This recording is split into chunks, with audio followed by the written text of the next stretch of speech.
Testing 1, 2, 3. Can you hear me? Should cut the volume, okay. Yeah, I figured out how to get the move list off of the screen. So, can begin very soon. Just waiting for my student to come online. Can you hear me? Send me a tell. Okay.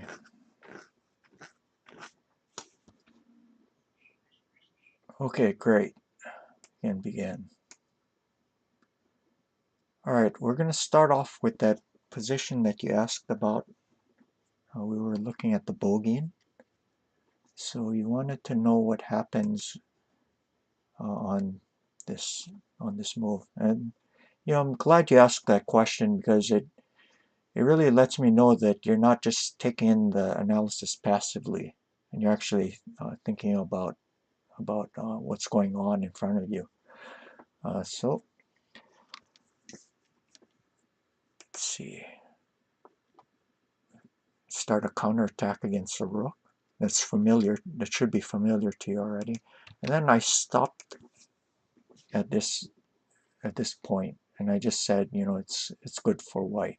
But then you asked what happens if he ends up taking the gold. Well, okay.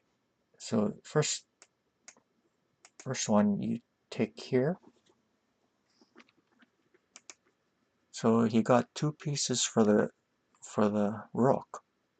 So isn't that supposed to be good for good to get 2 generals for a major piece? In some cases, but in this case, it's not going to turn out so well. The reason is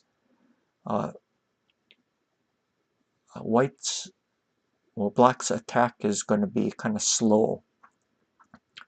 And let's look a few more moves here.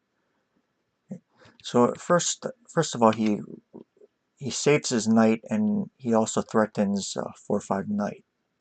You notice right now,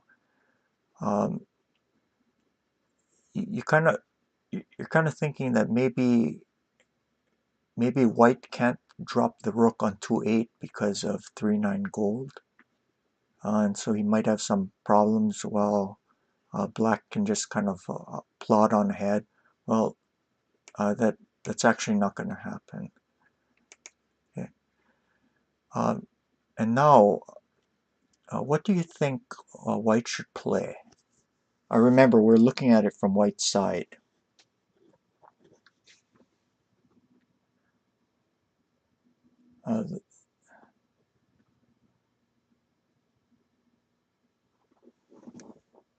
Four, 5 knight. Yeah, that is possible. Okay, and then let's say if he drops a silver here, then promotes here, takes, and then you can drop the rook in the camp there, and then king up. So this is good for white. But there's actually an even better move. This one's the simplest, just getting the king out of the way of danger quickly. So white threatens 4-5 knight and also 5-4 rook. So he's going to slide the rook into the center. Black's attack is plotting, but it can't be defended against directly, so white must be willing to trade material for an attack. The other problem with black's position is that the bishop will have trouble getting into play. But as I mentioned before, at the moment it doesn't look like white can drop the rook on 2-8. But let's see what happens if black tries to directly get his bishop into play. So he just pushes like that. Then what can white do?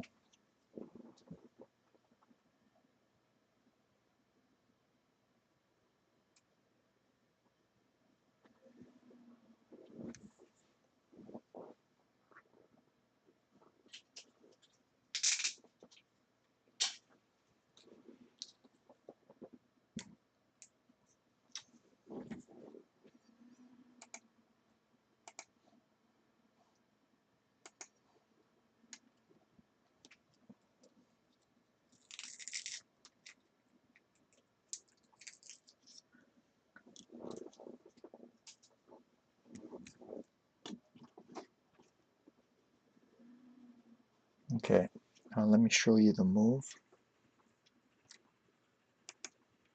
He can drop the rook in. So he threatens, bishop takes, excuse me, he threatens taking the gold and the knight. You see that? So right now he doesn't have a chance to drop the gold here and drop the rook because of this. See? And takes, and then this guy falls. This is a complete disaster for black. So what that means is this drop comes in with tempo, since there's two threats.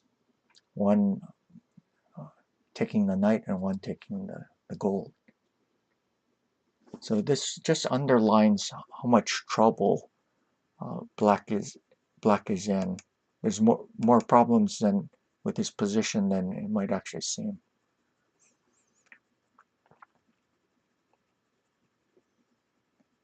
Okay. Another move to look at is 4-2 silver.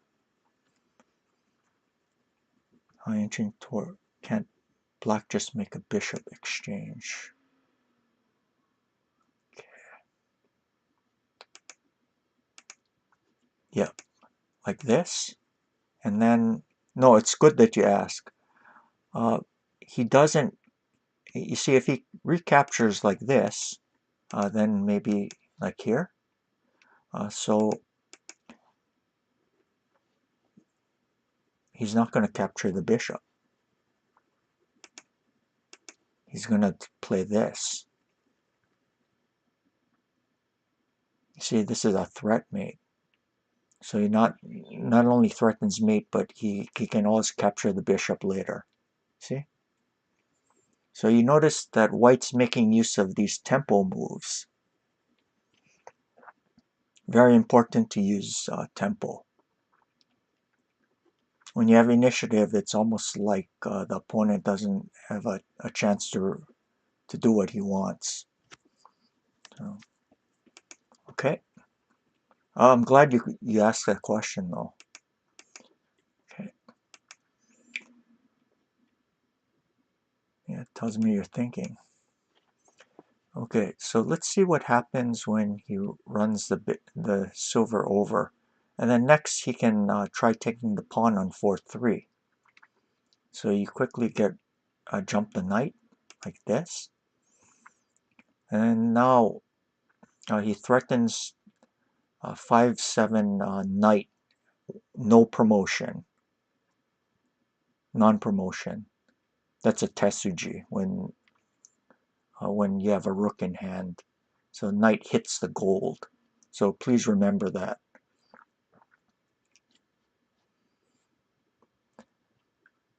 Like this. See, he hits the gold, and he also threatens 6-9 rook. Yeah, tesuji. Okay. So if he defends against that, like this, then you can break through like this. Just take the pawn, and then threatening to take the bishop. But now that he has a pawn in hand, he can just attack the rook like that. No need to run with the bishop. It's much quicker to go directly after the king like this. So he moves the gold aside, and then do you run with the bishop? No, you don't. You just move the token here.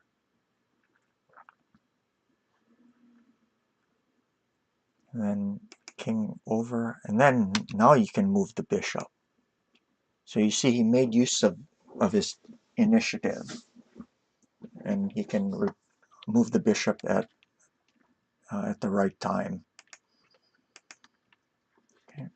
If he grabs like this, let's see.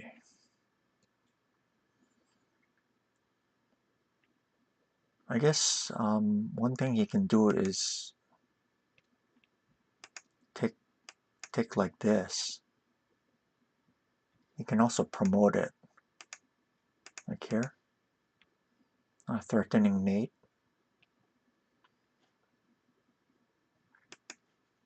Yeah, let's look at that, just to be sure. Yeah. Okay.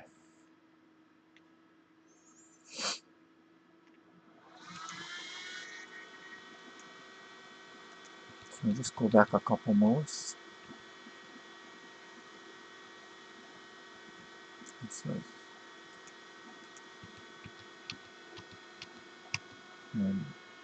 Okay, so next, what you can do is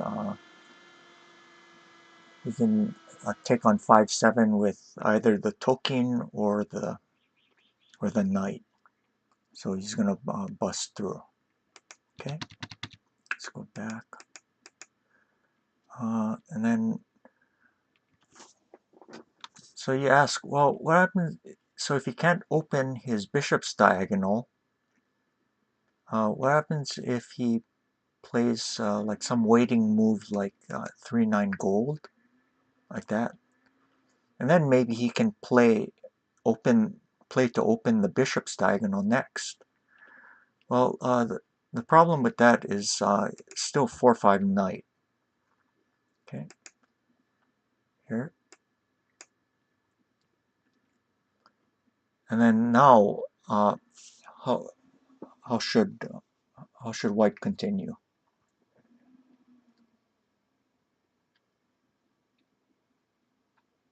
Notice the hint is, notice he doesn't have any pawns in hand. If he did have a pawn, he'd definitely want to drop it on 2/8, right? So what should he do?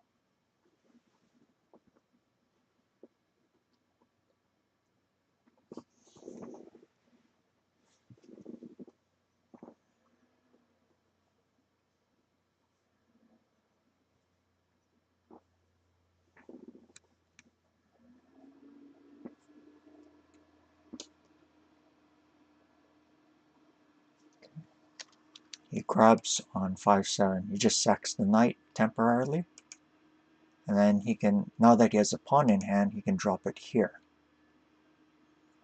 And then next, after he takes the knight, you notice it disrupts the position of the gold, and it also will leave the 3/7 square open or undefended, so the token can start advancing again. So this is completely winning. Okay, so let's go back.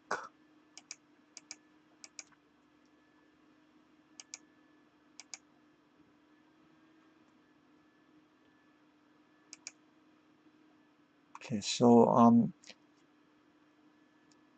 yeah, just one thing to note is that uh, instead of taking the rook, it's also okay to take the silver, but this is about equal and not winning. So it's another way of playing, but it isn't as effective.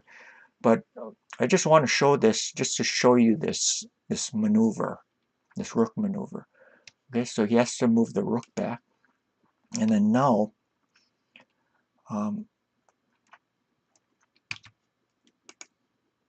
okay, so he threatens to take the pawn on 5/7. So he defends, and then now rook runs up here, threatening to run the rook over to 2/5. If opponent plays this, and here, takes, bishop drop, and then now he exchanges rooks like this, and then drops here, bishop back, and then the rook pulls back and promotes. So this is about even. Okay. All right. So we should probably move on to the next position. I mean the next analysis. Let's see. Let me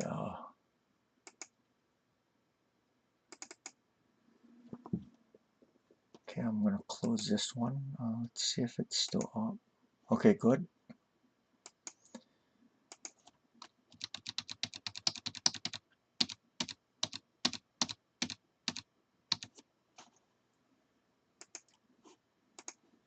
Okay, so in this one, white is playing a bogin, and you notice that the pawn isn't exchanged. Sometimes you actually see this a lot in lower Q level players. There's just endless strings of this type of bogeying with the pawn not exchanged. So it's worth looking at. It's not very good, so but you should know how to play against it. Okay. So right now he's threatening 9-5 silver. So you defend against it by moving the bishop up like this. Okay. Okay. So now he threatens 9-5 silver again. So you move the silver up. And then in this position, exchange, and then I think this position came up in one of your games. Taking with the silver is perfectly fine, but I wanted to show you this move with the knight. Recapturing with the knight is in the spirit of this opening. On a positional note, compared with the 4-7 silver type of bogeying, the silver can't reposition itself with 6-4 pawn and 6-3 silver to deal with the knight. Also, the knight can't be attacked quickly with 7-4 pawn. So this allows time for black to further his development. So, see 7-4 pawn, then immediately there's this fork. So what that tells us is that it's going to take time for white to attack the head of the knight. So that buys black some time. Okay. So in order to prevent that fork, probably what he'll do is play silver, the silver to 2-2. Then maybe he can play 7-4 pawn. But then we're gonna see this knight jump again here. Okay. One of the downsides of this silver move to 2-2 is that you notice it moves a general away from the center, and you notice the bogeying silver is also away from the center, so it leaves white center very, very weak. So this move is kind of logical, and it might look kind of surprising at first. I mean, it's an unsupported knight, and can't white just keep defending and then pick it off? Well, it's not so simple. Let's say he moves the gold like that. Then the rook runs over and just threatens to take on 5-3. So he's just going to defend it again, right? And then you can pick it off. Well, actually not. Just very calmly, he's going to play knight 3-7 and then knight 4-5. Can this really work? I mean, can't he just pick it off now? Well, he takes here, and then now he moves the knight up, threatening 4-5 knight and hitting the gold. You notice the gold would be pinned.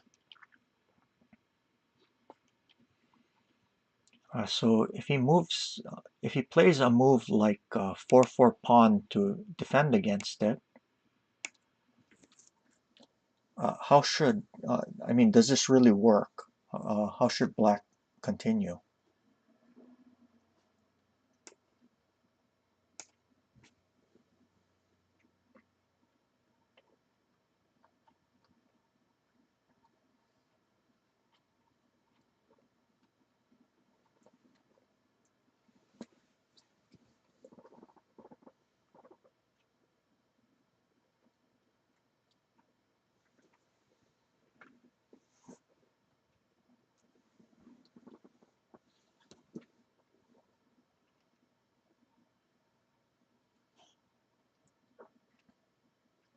Four-six pawn. Yeah, that's a bit slow.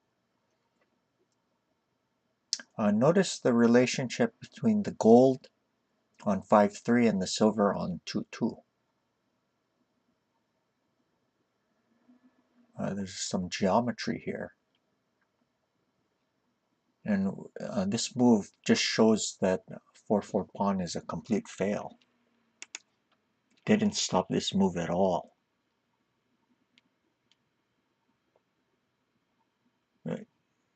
Do you understand now?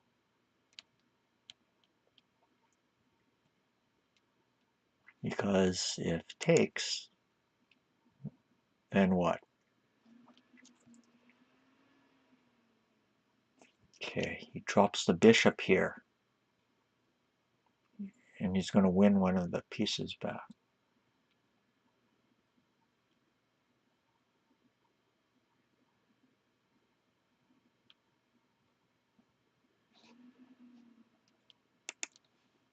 So we look at what happens if he drops the bishop like this. Then how does it continue?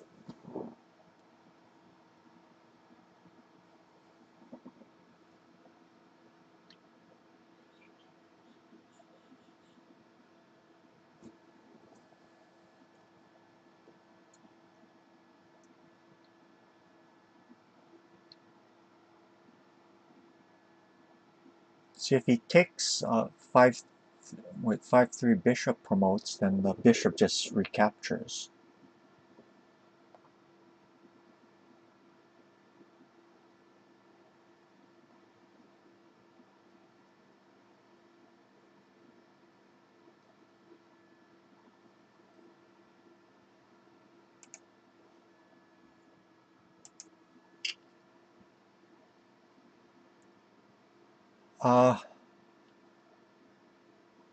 Okay, if here you mean dropping like this, you notice that there's this check.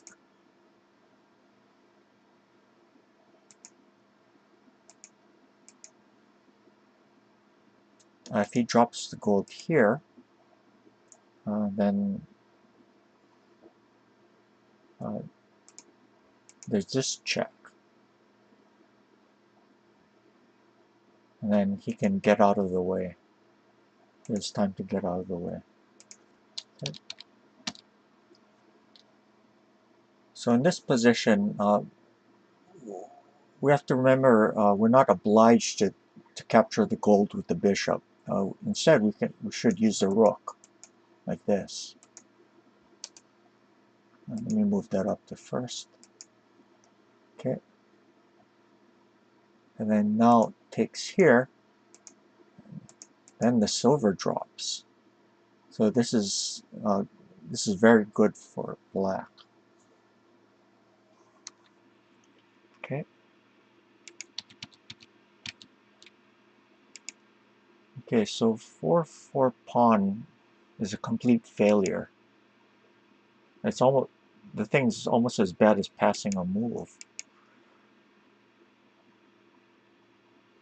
Let's look at, well, another thing I should point out is you notice that white is in fugire. Do you know that term?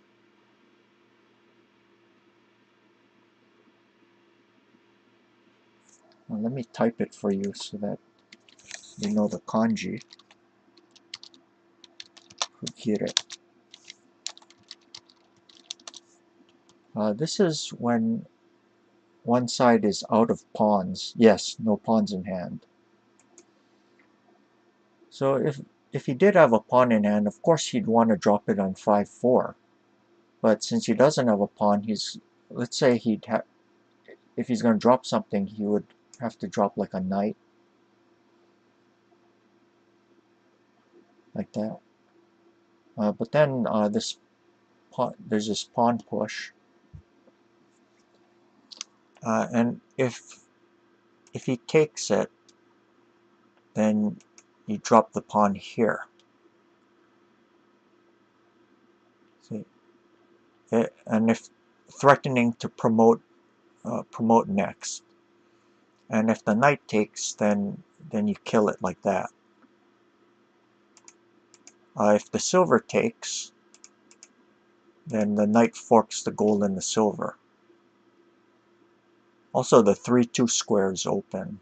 The 3-1 and 3-2 squares are open for drops. So this is very good for black. If he runs the gold up like this, notice that since the gold is no longer back, there's a 3-2 square open like this. Okay. So what happens if he defends the knight like this, and then tries to trap the bishop? Well, now this, threatening to play a 4-5 pawn and attacking the gold. So let's say he does something like he tries to trap the bishop like this, and you trade the bishop for the gold like that, or you offer to trade it.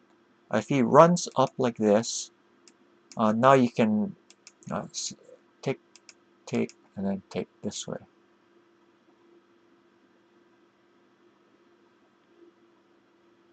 So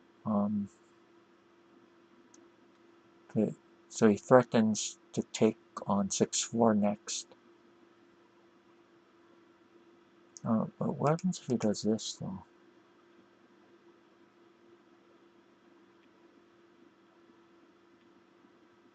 If he does that, then if he moves back, then he threatens 5-4 knight.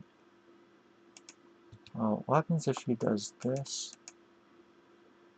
Then he can take here, threatening to promote, and if here, he just runs a rook back.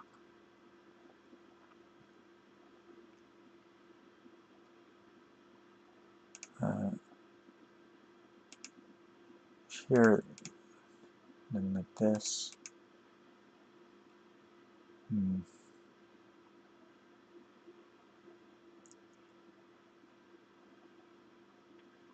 There's also a threat of 3-6 pawn, just to harass the gold again. So let's say something like this. Okay. I don't know if you can. Well, one thing you can do is just do that. And then he'll win time if the silver takes it. Then you can drop like this. And push. Yeah, you see he's hitting the gold.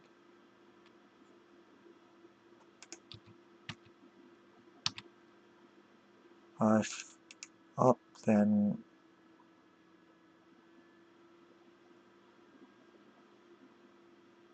I guess he might be able to do this. You could still do that. You can also attack the gold like this. Yeah, this just yeah, he just captures the gold this way. Okay, so good for black.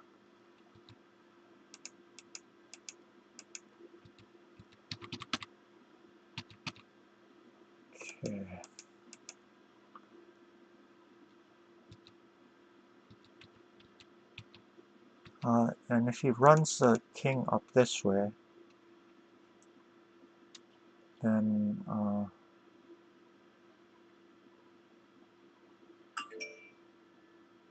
he just promotes the bishop here.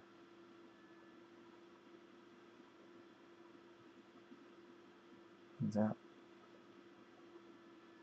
So next he can threaten to move the knight to jump the knight to 4-5. So if he prevents that like this, then you can attack the head of the knight here. Takes, and then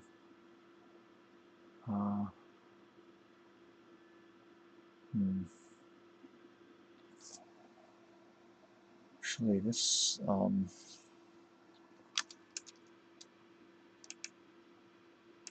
so you can move the silver up. Could he play this too? Oh no, sorry.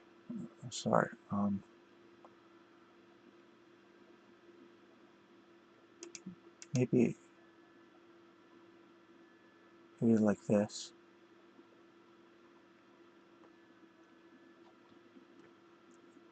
Yeah, this looks about.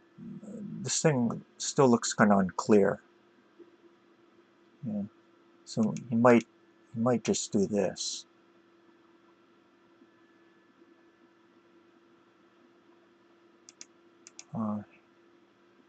If this, then silver can come up. If he plays here, yes, silver still comes up. Like that.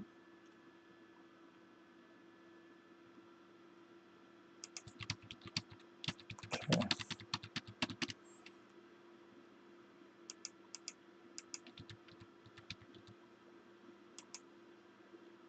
Okay. So another way he might try to defend is to move the king out of the way so that the gold's no longer pinned. But then you notice the 4-1 and 3-2 squares are open for drops. So he could do something like, let's say here, and then promote on 3-2 next. He could also jump the knight. If he does that, then just attacking the silver. Defends like this. And do it like this.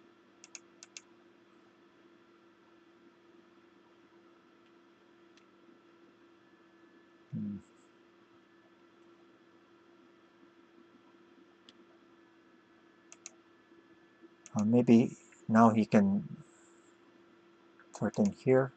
This is also possible.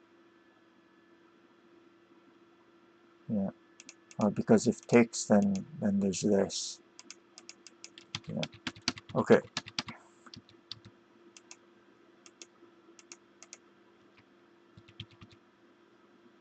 So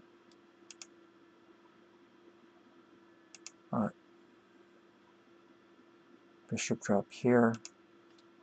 And then black is better. He's threatening to take the silver, and if takes like this, then there's this knight jump.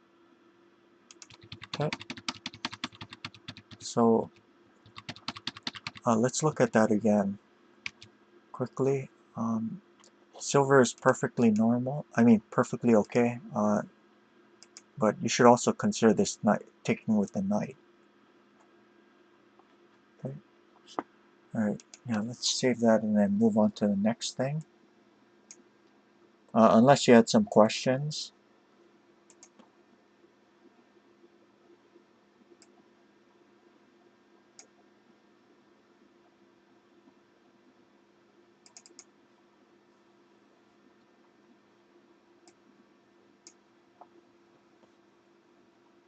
Okay. Close that and then go on to the next thing. Okay, this one is It's from a professional game, Horiguchi Kazushiza versus Naganuma. It was played in the 75th Juni C1 class. So let's go through the moves really quickly.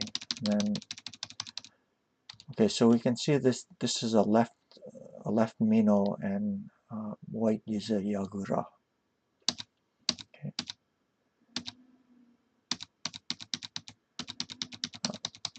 I'll just speed through the moves because I wanted to show you just one position here. Okay.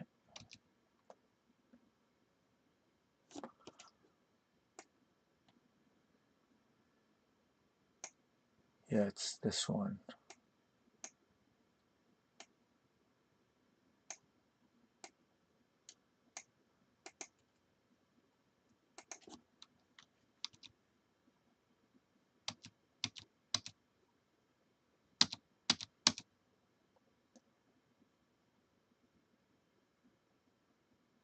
Wait.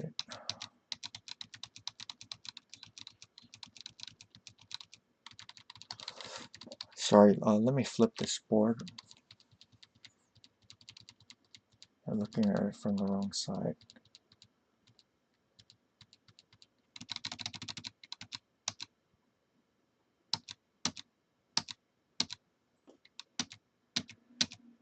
Okay, so there's this fork.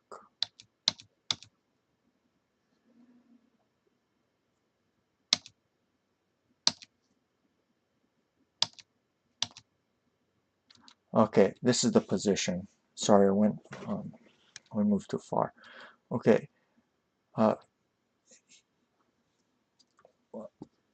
one of the things that I kept emphasizing is looking at threats. Okay, so what I want to, I guess, emphasize here is that just because there is a threat, it doesn't mean that the threat is necessarily good. So you have to do an evaluation. So and the only way we can come to an evaluation is to look at moves like this. At first we think, well, one of the pieces is going to drop off, so maybe white shouldn't have allowed this. But then we have to look a little bit further.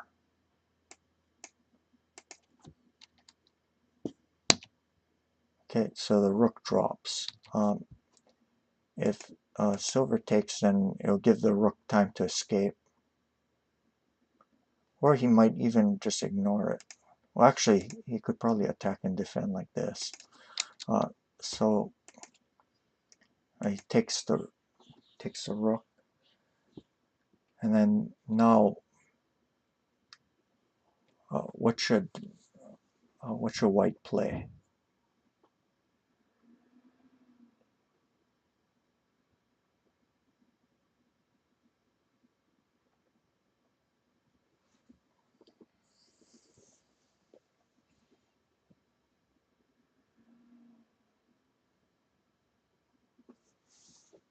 See, his promoted silver is being attacked.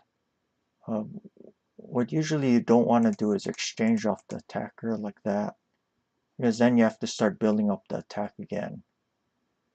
This might actually still be okay with something like that, but yeah, there's actually a better move.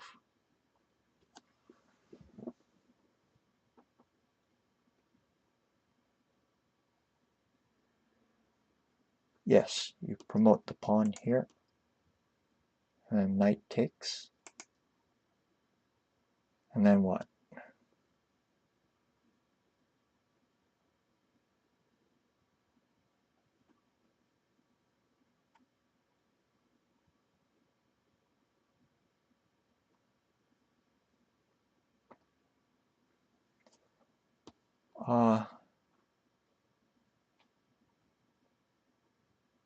Yeah, actually, he drops the pawn here.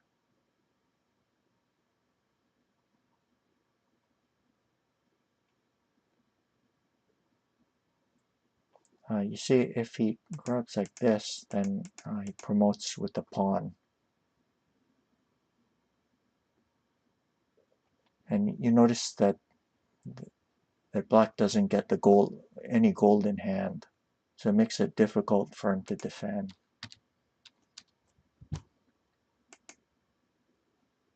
So well, actually, but if he does take it, then, excuse me, yeah, I'm sorry. I'm sorry, he does get the gold in hand, but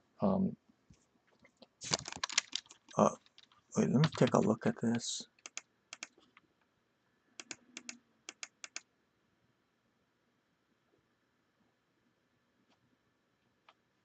Probably he might do something like this, but actually it might not. Huh.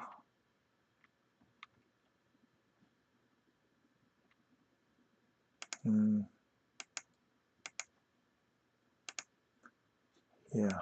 Okay. So 3-4 gold actually might work. Okay. But yeah, the main point is that you don't want to retreat the silver on the promoted silver on 4-3. Okay. Okay, so this is a threat mate, and then takes threat mate again, and then 3-4 pawn. Probably the threat is 4-4 knight next.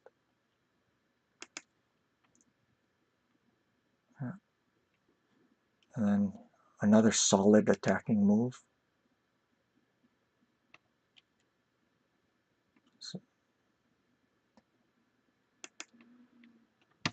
and then he just piles up very calmly like that.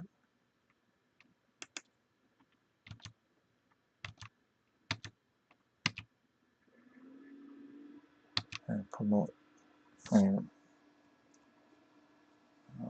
resigns. Okay. Just look at that position one more time here. Okay, so it's good to look at threats, but you still have to evaluate at the end whether or not the threat is good.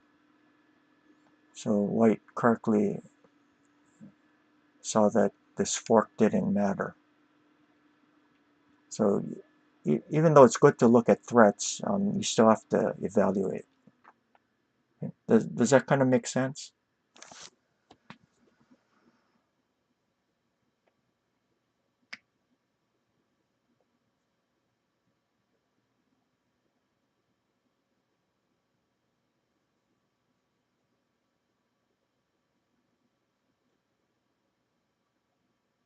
Yeah. Okay. So you don't have to be afraid of all threats, just the ones that really matter. Okay, so the other one I wanted to show you was is this. Let me load it up. Okay.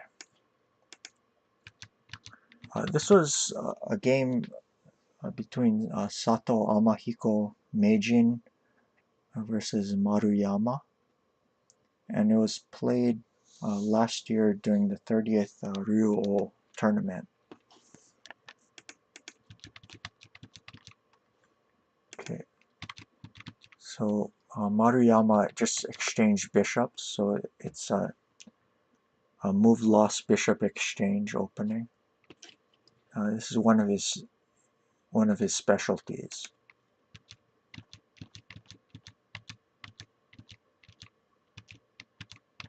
Okay, and one of the reasons why I wanted to show this to you was because you notice that there's an I Hayakuri Gin, and we looked at that last week. Do you remember it? Yeah.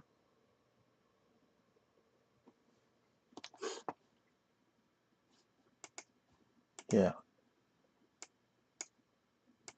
So this position differs slightly compared to the other one. I noticed that white is down two moves. So you think, well, shouldn't that just turn out better for black? Well, sometimes the inclusion of these extra moves, it might not necessarily be advantageous for black side.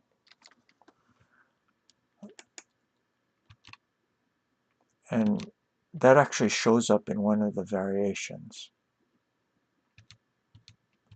Okay. Now at this point, he asks, can't black just exchange his silver?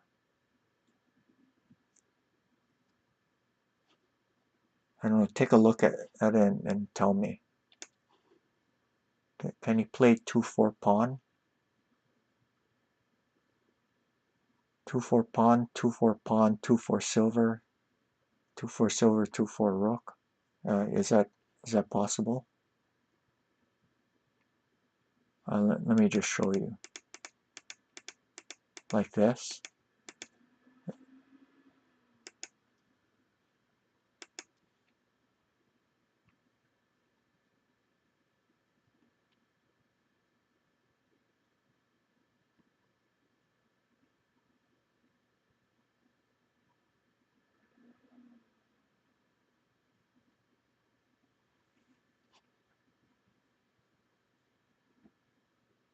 Okay,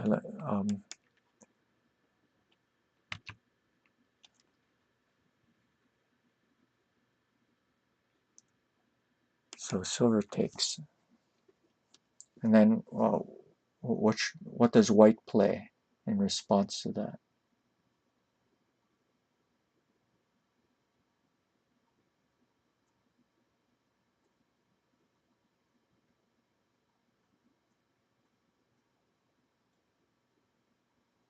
E6 pawn. Actually, he's going to have to deal with the silver.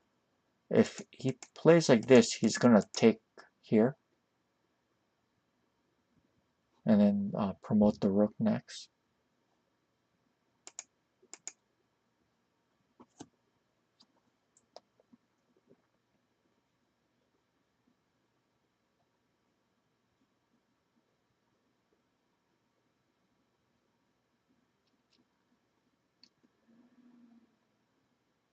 Remember the theme, attacking the attacking pieces?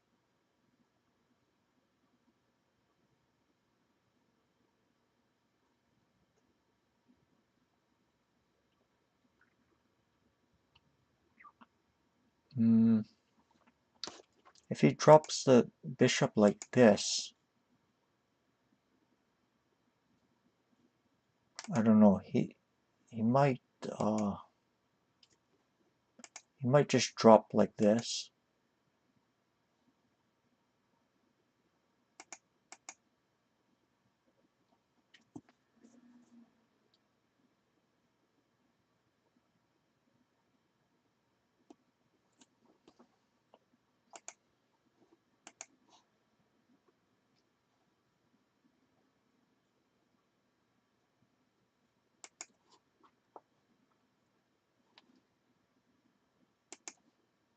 What about here? You see, this is a typical counter strike. So you have to be very aware of it, both using the bogin and playing against it. Do you see now?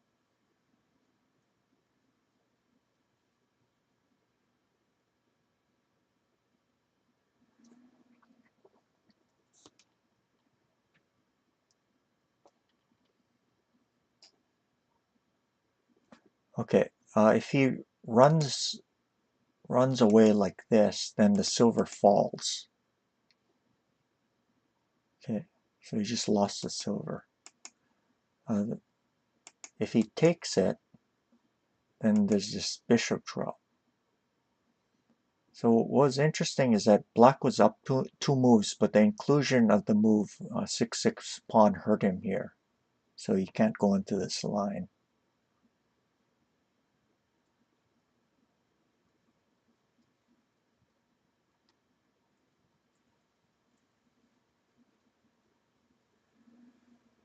See if he runs into,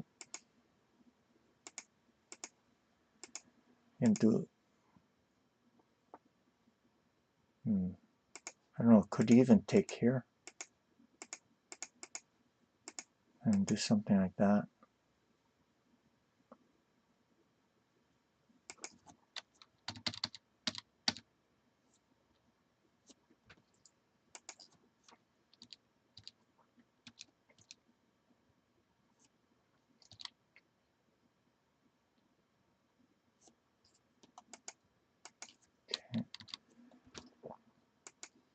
So remember this kind of move, counter strike against attacking pieces, because it's thematic. Okay. So let's just see what happened. Okay, so because he can't do that exchange, he drops here first.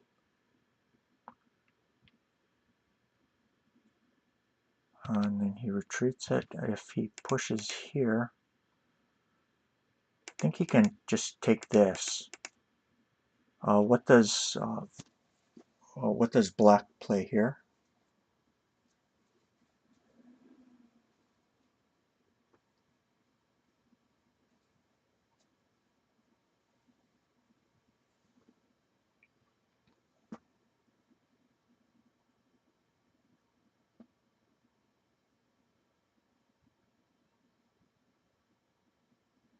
Yes. See, and there's this fork. Okay, good. So you look at it for both sides. Okay, so just going on further in the game.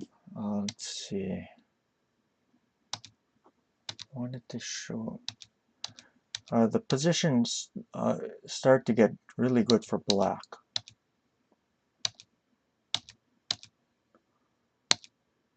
Okay, very good.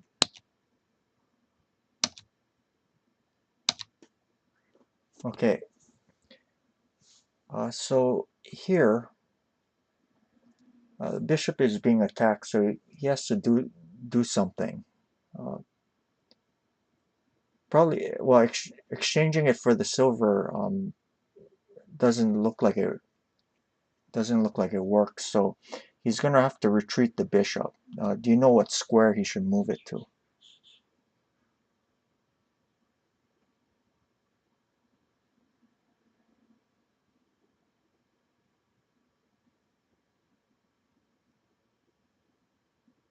There's 3-5 bishop or 2-6 bishop.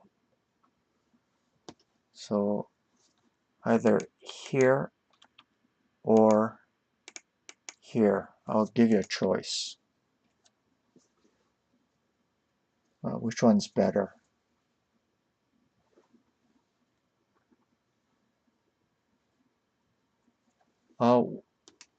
Yes, that's a correct move, but why is it better than on 2-6?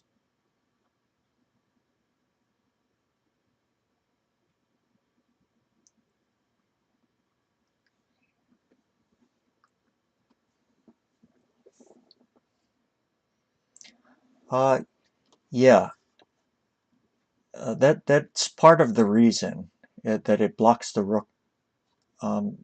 But I guess part of it is that it gets in the way of the rook, and the other really big problem is that the pieces are easier to get attacked. So black ended up losing time. So what he should have done was kept the bishop here instead, where it can't get harassed. and then after here he's going to do 4-2 silver next, and then black and there's a threat of bishop takes gold, gold takes bishop, and then rook promotes on 8-7. So he can deal with that by doing this. So black stands better here. But let's see what happened in the game. Okay, so probably black is going to play 5-4 silver next. So he defends like this, and knight comes up.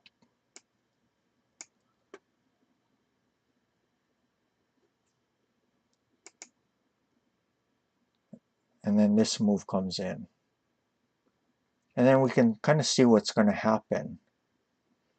Pawn's going to promote next, and then 3-8 Tokin or 3-8 bishop promote. Probably a Tokin.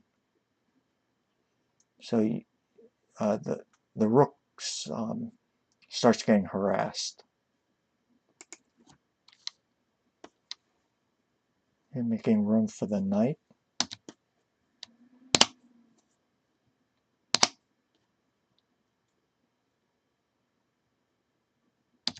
Ooh. And then what next? What should white play?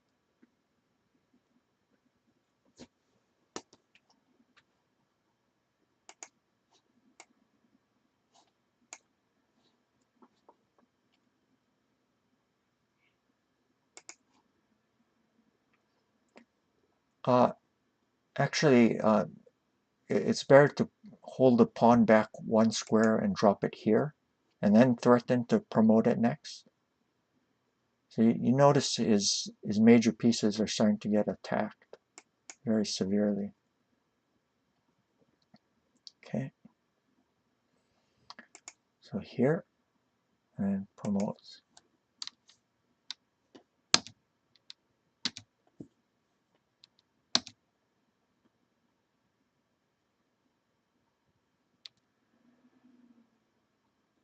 And he sacrifices a token this way, and harasses the rook again.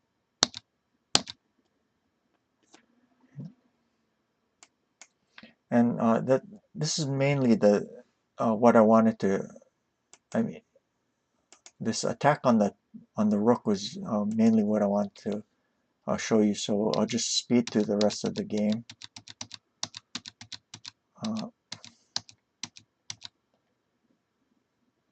White won. Okay, so let's look at this thing one more time. Okay, so we've looked at the theme of attacking pieces. So when you're arranging your own attacking pieces, conversely, you don't want, if as much as possible, you don't want your attacking pieces to be harassed, because you end up losing time. So that's why this is better than this. Okay, and the pieces start getting harassed. Okay. All right. Did you have any questions about this game? Well, 1 hour went by really, really quickly.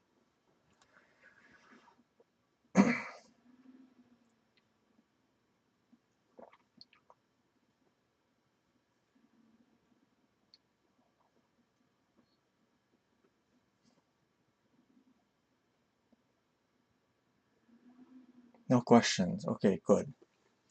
So what did you learn today? Remember, at the end of our lesson, we always try to summarize what we learned. So what did you learn today?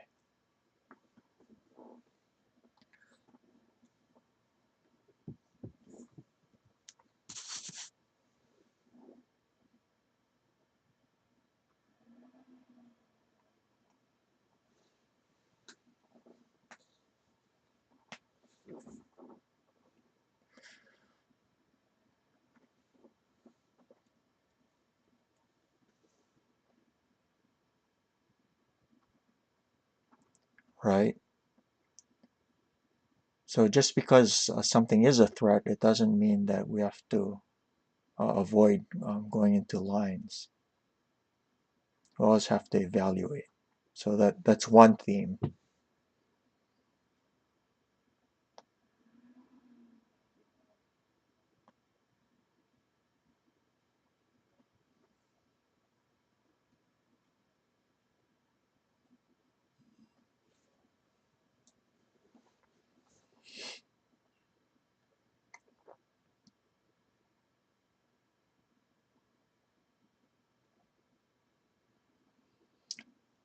Okay. Says a lot of what we saw especially was that sometimes you can ignore an attack if you have a faster attack like with the bogin without bishop exchange. Yeah. Okay. So specifically in the Aigakari we saw that you know that knight jump to 3-3, or excuse me, it was 7-7 because the colors were reversed. That's kind of thematic. Okay. And then another thing that we learned was hopefully you know attacking the attacking pieces. So that's a method of defense. It's counterattack against the attackers. Yeah, yeah, we actually we're going over that last time, and hopefully this more examples of that would kind of, I guess, reinforce those ideas. Okay. And oh, let's see, I think that was about it. And then we learned a couple of tessujis too. But yeah, okay. Well, I, I'll give you I'll give you the KIF files. But yeah, it's really too bad because I actually there's some more stuff I wanted to go over, but we're about out of time. So I guess we're gonna have to save it for next time. But anyway, uh, thank you, thank you to my student and for the rest of the viewers who watched. If you want to reach me, I'm available for private lessons. My email address is alexi2539@gmail.com. And if you want to support this channel, please click on the blue Pac-Man ghost, and you can, if you're able to support me with donations, that would be great. Otherwise, it's just great having you here. I'll talk to you guys next time. Take care. Bye.